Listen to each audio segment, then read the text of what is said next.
হাসপাতালে চাকরির কথা বলে সৌদি আরবে ভালো বেতনে কাজের জন্য পাঠানো হয় তাকে। কিন্তু সেখানে গিয়ে তাকে একটি বাড়িতে কাজের জন্য নেওয়া হয় এবং শিকার হতে হয় যৌন নির্যাতনের।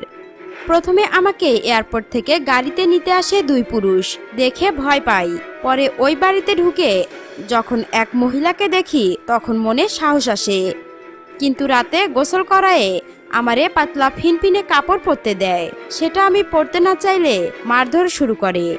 এরপর আমার ঘরে প্রথমে আসে ছেলে, তারপর আসে বাপ, তারপর আমারে জড়াই ধরে নির্যাতন করে।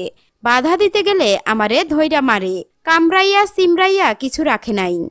শনিবার ঢাকায় এক গণশুনানিতে নিজের ওপর সৌদি আরবে ঘটে যাওয়া নির্যাতনের ঘটনার কথাগুলো বলেছিলেন ময়না বেগম।